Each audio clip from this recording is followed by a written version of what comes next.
A mob boss was stopped by a cop, but she recognized him and realized something incredible. Let me know what you thought of this story by giving it a rating from 0 to 10 in the comments, and tell me what city you're watching from. I'd love to know if you enjoyed my story and get to know you better, so please subscribe to my channel to support my work. I'm counting on your help. The rain lashed against the asphalt of Park Avenue on that cold winter night. Detective Emily Hayes adjusted the collar of her NYPD jacket and checked the watch on her wrist. 2:15 in the morning. The routine checkpoint was busier than expected, but she didn't mind. In fact, she preferred to be out here on the street, doing her duty, rather than at home alone with her memories. At 32, Emily knew she had gotten where she was through sheer sweat and determination. Being one of the few female detectives in New York wasn't a walk in the park, especially when you grew up in the Bronx, the daughter of a retired steelworker and a seamstress who worked 16 hours a day to support the family. Every promotion, every solved case, every criminal arrested was a victory not just for her, but for all the Leos who never got the chance to grow up. Her brother's name still ached when it crossed her mind. 15 years had passed since that night that changed everything, but the pain remained alive, throbbing, transformed into a thirst for justice that drove her every day. Leo was only 17 when he refused to join a local gang. The answer came in the form of 3 bullets to the chest on a dark street in Hunts Point as he was returning from the vocational school where he studied electronics. A black Audi with tinted windows approached the checkpoint. Emily signaled for the driver to stop, as she had done with dozens of other vehicles that morning. It was routine procedure, license and registration. A check in the system, then release, nothing major. But when the window rolled down and she leaned in to check the documentation, the world seemed to stop. The man behind the wheel had dark, deep eyes, a well-trimmed beard, and features that seemed sculpted. He was impeccably dressed in a suit that probably cost more than her monthly salary. But it wasn't his refined appearance that left her breathless. It was the instant recognition of the face that had haunted her for 15 years. Julian Thorne. She knew exactly who he was, one of New York's most wanted syndicate bosses, intelligent, dangerous, and as slippery as they come. But what really shocked her was realizing he was identical to the 23-year-old who had appeared out of nowhere on that terrible night, confronting Leo's killers and carrying her bleeding brother in his arms to the hospital. Emily's hands trembled imperceptibly as she reached out to receive the documents. Julian had recognized her too. She could see in his eyes the same surprise, the same old pain that had never completely healed. "Good evening, Detective," he said, his calm voice a stark contrast to the tension of the moment. Emily swallowed hard before replying. "License and registration, please." He handed her a driver's license and the vehicle's registration. Everything was in perfect order, just as she'd expected. Julian Thorne wasn't the type to make silly mistakes. The name on the documents was different, an impeccable fake ID, no doubt.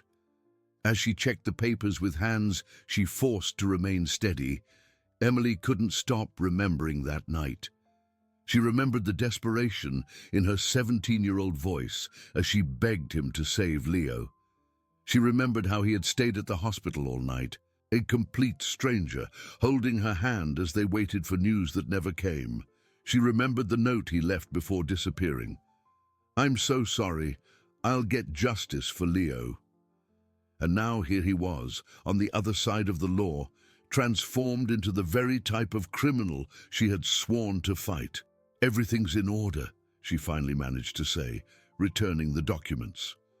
Julian took the papers, and for a moment their fingers touched. It was a brief, almost imperceptible contact, but it was charged with an electricity that made her instinctively pull back.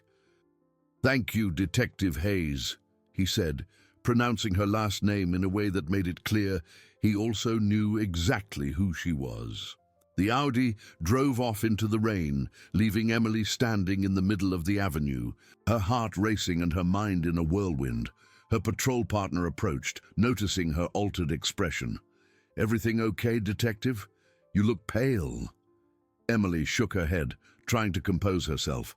"I'm fine, just tired." But she wasn't fine, not even close. In the days that followed, Emily couldn't get the encounter out of her head. She knew she should have arrested Julian, or at least tried. She knew it was her professional duty to investigate, to find out how he'd obtained such a perfect fake ID, to track him down.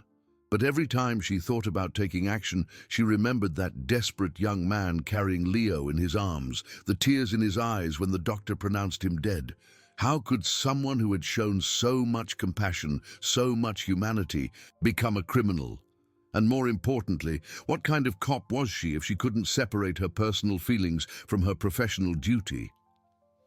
She began to discreetly investigate Julian Thorne's activities. What she discovered confused her even more. His territories had significantly lower rates of violence against women and children. There were reports of poor families in the area receiving anonymous financial aid. Unlike other syndicate bosses, Julian seemed to operate with a strict code that protected innocents. 2 weeks after their encounter, Emily was in her simple apartment in Astoria, drinking coffee and reviewing cases, when her cell phone rang.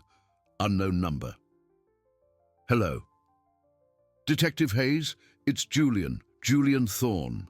The coffee mug nearly fell from her hand. "How did you get my number? I need to talk to you. It's important.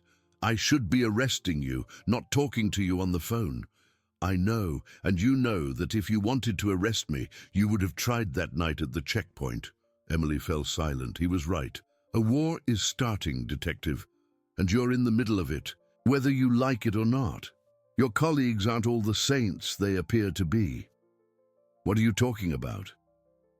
Meet me tonight. Parking garage of the Galleria, 3rd floor at 11 o'clock. Come alone. I'm not going to. They know you're investigating the money laundering involving detectives from your own precinct, and they're not going to let it slide. The call ended, leaving Emily with the phone in her hand and a feeling that her life had just taken a completely unexpected turn. That night, against all instincts of self-preservation and police protocol, Emily found herself driving towards the Galleria. She knew she was making a mistake, that she was putting her career and possibly her life at risk. But something in Julian's voice, a genuine urgency she recognized from 15 years ago, compelled her to hear what he had to say. The parking garage was almost empty when she arrived. Julian was leaning against a pillar, wearing jeans and a leather jacket, a far cry from the impeccable executive at the checkpoint. When he saw her approach, his eyes lit up with a mixture of relief and something she couldn't quite identify. "I thought you wouldn't come," he said. "I thought so too. Just say what you have to say." Julian studied her for a moment, and Emily felt as if he was seeing through all her defenses. "You remember that night, don't you? When I tried to save your brother, don't try to use that against me. I'm not trying to use anything. I'm saying that from that day on, my life changed completely, just like yours." Emily crossed her arms, keeping her distance. "You became a criminal. I became a cop. I don't see much similarity. We both spent the last 15 years trying to get justice for Leo's death. The difference is that you chose the side of the law, and I got lost along the way." The sincerity in his voice disarmed her. For a moment, she again saw the desperate young man who had tried to save her brother, not the dangerous criminal featured in every police report. "Why are you telling me this? What do you want?" Julian took a step toward her, and Emily had to force herself not to back away. "I want to protect you, and I want to atone for what I've become." Julian's words echoed in the silent parking garage like a gunshot.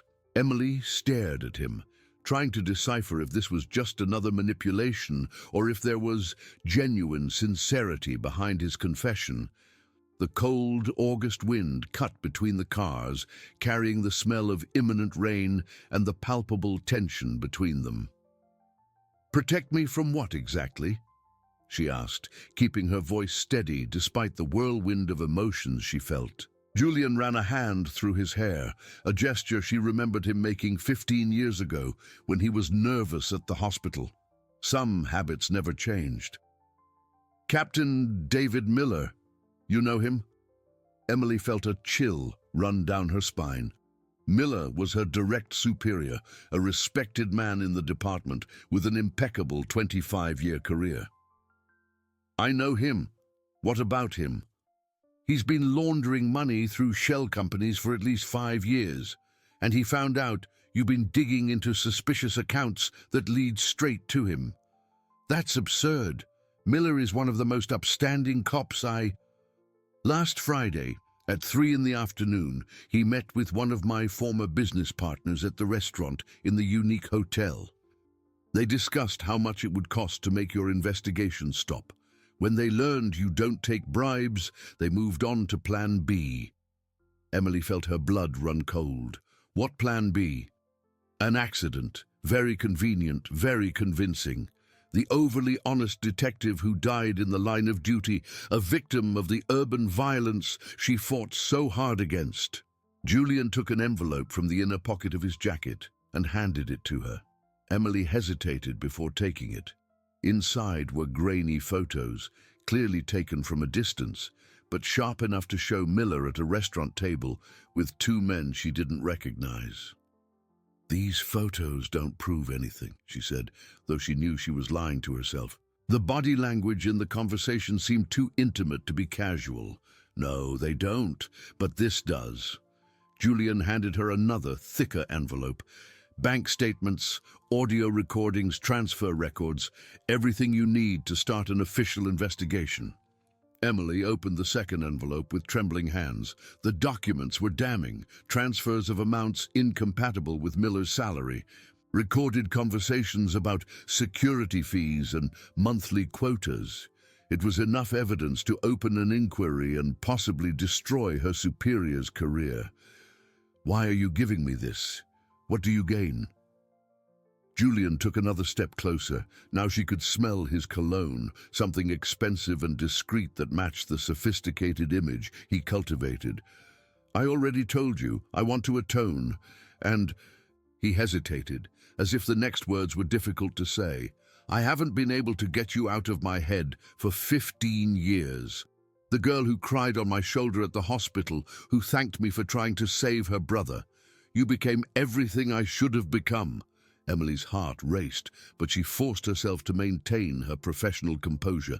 You became exactly the type of person who killed Leo. The pain that crossed Julian's face was like a punch to her gut. For a moment he seemed physically wounded by her words. I know, he said softly. I know that every single day, but at least now I can try to do something right. And what do you want in return? Because I know someone like you doesn't do anything for free. Julian smiled sadly. Smart. You always were. He leaned against the pillar behind him, putting his hands in his pockets. I want that when this is all over. When you've cleaned up the filth in your department, you give me a chance. One conversation, a chance to explain who I've really become. That's never going to happen. Maybe not. But it's all I'm asking. Emily put the envelopes in her bag, still processing everything she had just discovered. If this evidence was real, her professional life was about to be turned upside down. And if it was fake, she was walking into an elaborate trap. How do I know I can trust you? How do I know this isn't some way to frame me? You don't. You'll have to decide whether to trust the memory you have of me or what the police reports say about who I am today. They stood in silence for a few moments, the weight of the decision hanging between them. Emily studied Julian's face, searching for signs of deceit, of manipulation, but all she found was the same intensity she remembered from that traumatic night 15 years ago. If I find out you're deceiving me, you'll arrest me, I know, and I'll deserve it. Emily nodded and turned to leave, but his voice stopped her. Emily? It was the first time he'd said her name, and it sounded different in his voice, more intimate, more personal. Be careful who you trust at the precinct. Miller isn't the only one. She turned to ask for more details, but Julian had already disappeared between the cars, leaving only the echo of his words and the scent of his cologne in the air. The following week, Emily discreetly conducted the most difficult investigation of her career. Every document Julian had provided proved to be authentic. Every clue led to more evidence of corruption, not just from Miller, but from a network that extended through various sectors of the police force. During the day, she maintained a facade of normalcy, greeting Miller with the same respect as always, attending meetings, handling routine cases. But at night, in her apartment, she methodically built a dossier that could bring down dozens of careers. It was on a Thursday afternoon that everything began to fall apart. Emily was in her office analyzing new documents when Miller walked in without knocking, something he had never done before. "Emily, we need to talk." She quickly closed the folder she was studying and looked at her superior with the most neutral expression she could muster. "Of course. What's up?" Miller closed the door behind him and sat in the chair across from her desk. His eyes, normally kind, were cold and calculating. "I've heard you've been doing some side investigations." "I don't understand." "Of course you understand." He leaned forward. "The question is, how much do you want to stop?" Emily's world collapsed in that moment. The confirmation that Julian was right hit her like a punch to the stomach. The man she respected, who had been her mentor for the last few years, was sitting there offering her a bribe as casually as someone buying bread at a bakery. "Captain, I think there's been a misunderstanding." "There's no misunderstanding." Miller took an envelope from his jacket and placed it on the table. $50,000 for you to forget everything you've discovered and focus on the cases that really matter. Emily looked at the envelope as if it were a venomous snake. "I don't take bribes." "Everyone takes bribes, Emily. It's just a matter of finding the right price." He leaned back in his chair. 100,000. No. 200. No. Miller's expression hardened. "You're making a mistake, Detective. A very dangerous mistake. The only dangerous thing here is the corruption you represent." Miller stood up slowly. "You have until tomorrow to reconsider. After that, I can't guarantee your safety." He left the room, leaving the envelope on the desk and Emily with the certainty that her life had changed forever. For the first time since becoming a cop, she was genuinely afraid. That night in her apartment, Emily was trying to decide her next move when the phone rang. It was Julian. "He made the offer, didn't he?" "How do you know?" "Because that's how it always works. First the bribe, then the threat, then what?" "The accident I warned you about. Emily, you need to get out of the city, at least for a few days while I handle this." "I'm not running away and I'm not letting you handle anything." "Then at least let me protect you. They're going to try something in the next few days." "How can you be so sure?" "Because I was once part of that world. I know how these people think." Emily closed her eyes, feeling the weight of the decisions she had to make. Accepting Julian's protection meant admitting she needed a criminal to protect her from her own police force. Refusing could mean her death. "Where are you now?" she finally asked. "In the parking lot of your building." She ran to the living room window. Down below, leaning against the same black Audi from the checkpoint, was Julian, looking up as if he knew she was watching. "Come down. We need to talk properly." Emily descended the building stairs with her heart pounding, each step echoing in the silence of the early morning. When she reached the ground floor, Julian was standing on the sidewalk, hands in his pockets, watching every movement around him with the attention of someone who always had to be alert to survive. "Get in the car," he said as soon as he saw her. "I'm not getting in your car." Emily, please, we don't have time for pride right now. She hesitated, but something in the urgency of his voice convinced her. She got into the Audi, and Julian immediately started the engine, driving through the empty streets of Astoria toward the city center. Where are we going? Somewhere safe, at least for today. Silence settled between them as Julian navigated the late-night traffic. Emily watched him discreetly, the focused way he drove, the tension in his shoulders, the way he constantly checked the mirrors. There was a cold efficiency in his movements that spoke of years living in constant danger. "Do you really think they'll try to kill me?" she finally asked. "They've killed for much less.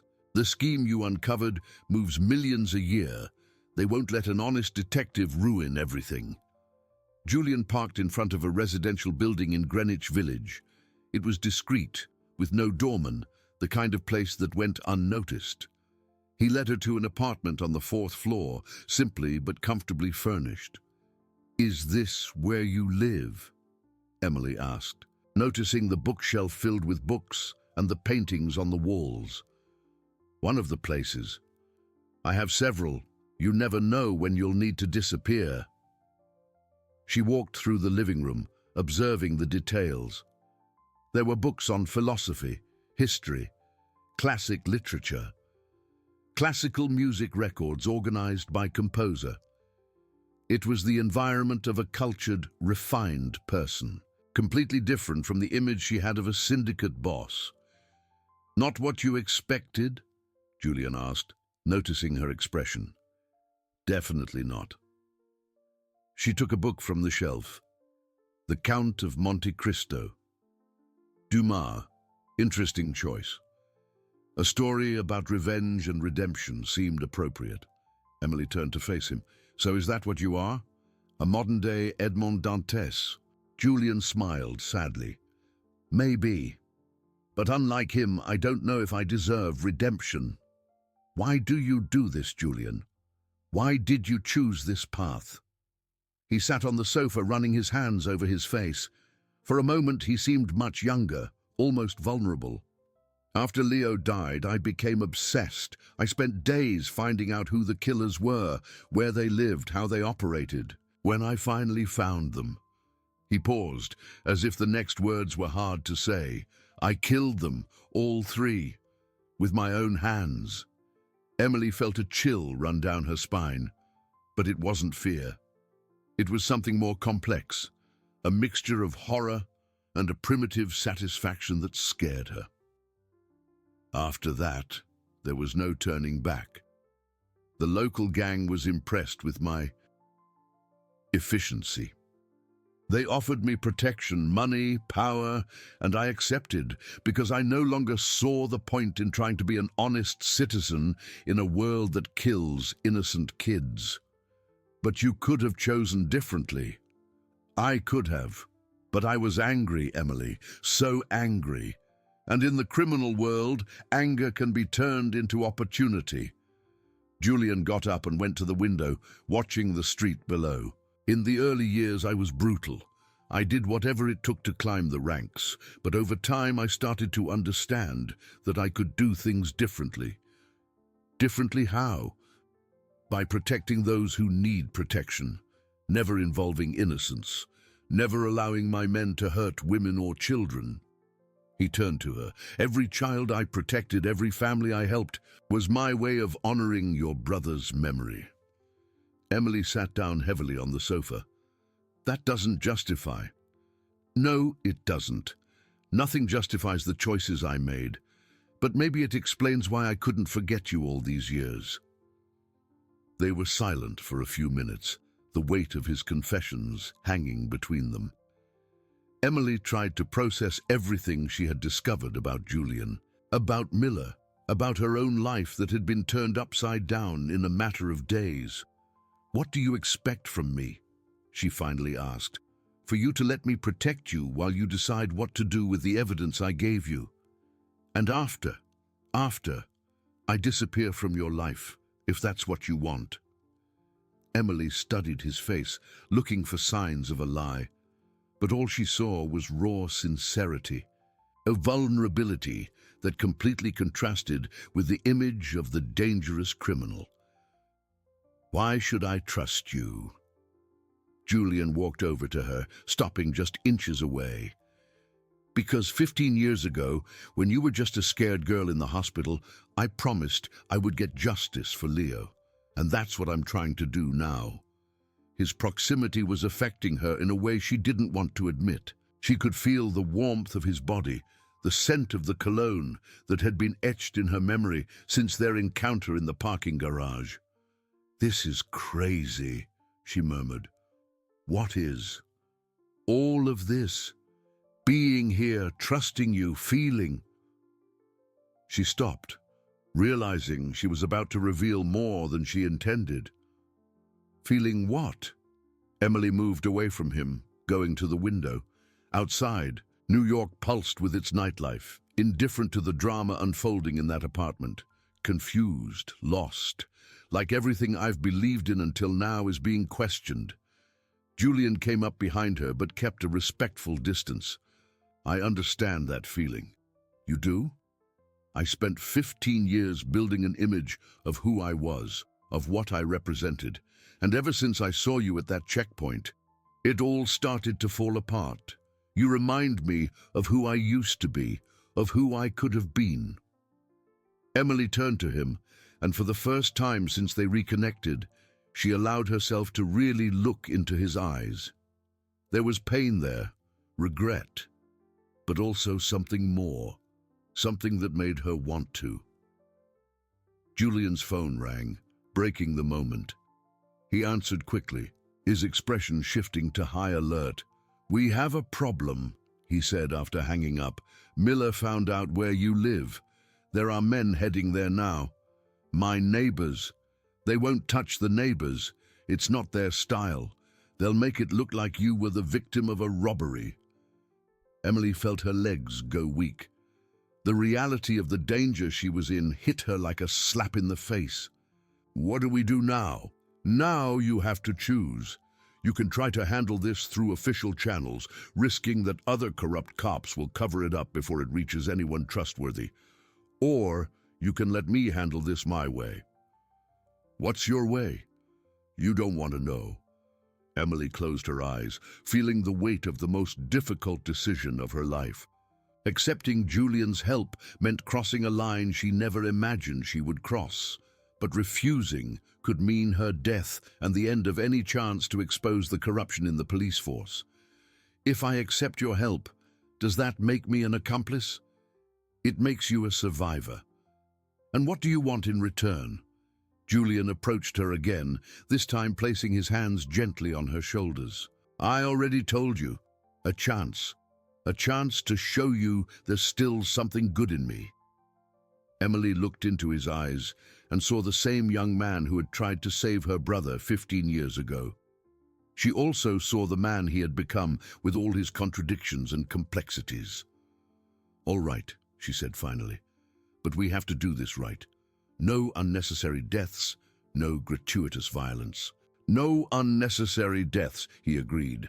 "But Emily, these people won't stop. If we don't end this now, you'll spend the rest of your life looking over your shoulder." "Then let's end this." Julian smiled for the first time since they had reconnected, and Emily felt something stir in her chest. It was dangerous, it was wrong, but it was undeniable. There was an attraction between them that went far beyond the circumstances. "There's one more thing you need to know before we move forward," Julian said, his expression turning serious again. "What?" "The corruption scheme is bigger than we imagined. It involves not just cops, but judges, prosecutors, politicians. If we do this, we're going to mess with very powerful people." "How many people are involved?" "From what I've been able to find out, at least 20 high-ranking police officers, 5 judges, and 3 prosecutors. And that's just in New York." Emily swallowed hard. It was much bigger than she had imagined. "But," Julian continued, "I have evidence against all of them. Videos, audio recordings, financial documents. Everything you need to build the biggest corruption case in the history of New York. And how did you get all of this? Julian smiled humorlessly. Let's just say that in the world of crime, information is power, and I've always been very good at gathering information. Julian's phone rang again.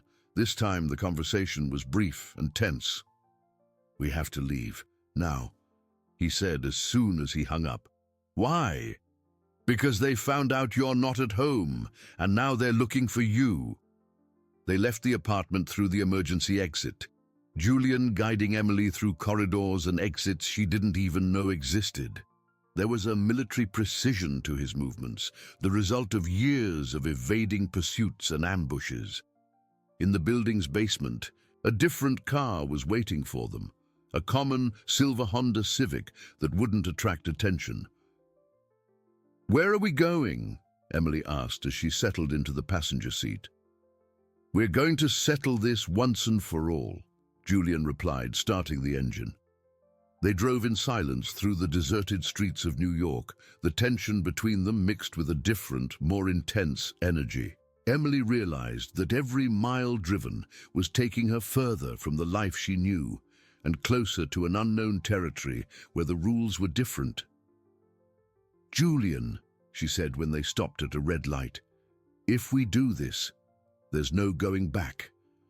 He looked at her, his dark eyes reflecting the city lights. "For me, there's been no going back for 15 years. But for you, there still might be. No, if I accept your help, if I let you handle this, I become part of it. And are you willing to pay that price?" Emily thought of Miller, of the bribe offered so casually, of the veiled threats, of the corruption spreading like a cancer through the institution in which she had placed all her faith. She thought of Leo, of all the young people like him who continued to die while corrupt cops profited from the crime they were supposed to fight. "Yes," she said finally, "I'm willing." Julian drove to an industrial warehouse in the South Bronx, where three men Emily immediately recognized as experienced criminals were waiting. They greeted Julian with respect, but looked at her with clear suspicion. "This is Emily," Julian said simply. "She's with us." The oldest of the group, a man of about 50 with scars on his face, approached. "Boss, this is too risky. A cop." "A cop who's being hunted by her own colleagues," Julian interrupted, "and who has the evidence we need to clean up this city." For the next 2 hours, Emily watched Julian coordinate a complex operation with the efficiency of an experienced general. They had detailed information on everyone involved in the corruption scheme, their habits, their weaknesses, their fears. "The plan is simple," Julian explained to the assembled group. "We're going to give the corrupt ones a choice. Confess everything voluntarily and get a chance to negotiate lesser sentences, or be publicly exposed with irrefutable evidence." "And if they choose to fight?" one of the men asked. Julian smiled coldly. "Then they'll find out that information about their own families can also be leaked. Their children's school addresses, their wives' routines, their offshore bank accounts." Emily felt a shiver. There was a calculated cruelty in the plan that bothered her, but also an efficiency that she knew conventional legal methods could not achieve. "I don't want anyone to get hurt," she said. "They don't have to be," Julian replied. "These people are cowards. When they realize there's no way out, they'll choose to save their own skin." The operation began the next morning. Julian and his men spread out across the city, making discreet but intimidating visits. Miller was the first to receive a visit. At his home on the Upper East Side, at 3 in the morning, he was awakened by Julian sitting in his living room. "How did you get in here?" Miller stammered, still in his pajamas. "The same way the men you sent after Emily got into her building," Julian replied calmly. "The difference is I didn't come here to kill anyone." Julian placed a folder on the coffee table. "In there are copies of all the evidence against you. Bank statements, recordings, photographs.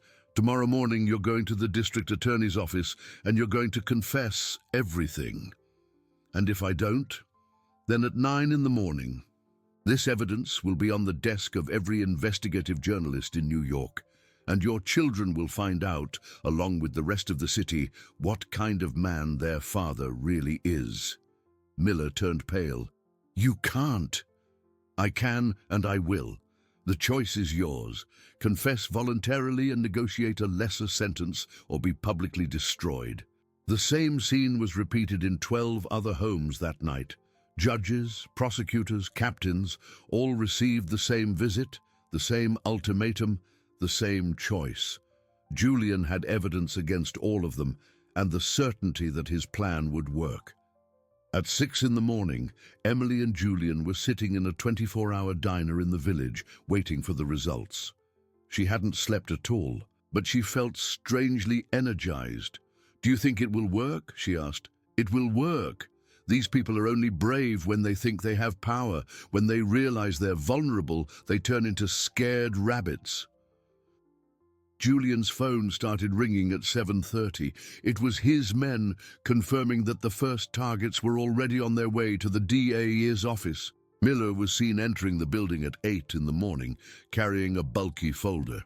It's over, Julian said, hanging up the phone. In a few hours, you'll have enough confessions to clean up the NYPD. Emily felt a mixture of relief and melancholy.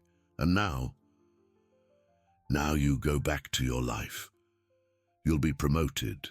You'll be seen as the hero who exposed the biggest corruption ring in the history of the New York police. You'll be able to make the difference you always wanted to make. And you? Julian smiled sadly. I disappear, like I promised. I don't want you to disappear. The words came out before she could stop them. Julian looked at her with surprise and she felt her cheeks flush. Emily, 15 years ago, you risked your life to try and save my brother. Today, you risked everything to protect me and help bring justice. I don't know what's right or wrong anymore, but I know I don't want you to leave. Julian leaned across the table, taking her hand. You know who I am. You know the things I've done. I also know the right things you've done, the secret foundation. The families you helped, the children you protected. She squeezed his hand. I know there's goodness in you even after everything. It's not enough to erase. It doesn't have to erase it. You need to build something new on top of it. They sat in silence, their hands clasped on the table, the weight of future decisions hanging between them. If I stayed, Julian said finally, it would have to be the right way, legal, official. How? A plea deal. I tell them everything I know about organized crime in New York in exchange for protection and a chance to start over. Emily's heart raced. Is that possible? With the information I have, with your word in my favor, yes, it's possible. 2 weeks later, Emily was in her office, now much larger, fitting for her new position as captain in the NYPD when she received a call from the district attorney's office. Captain Hayes, this is DA Arthur Vance. Mr. Julian Thorne's plea agreement has been approved.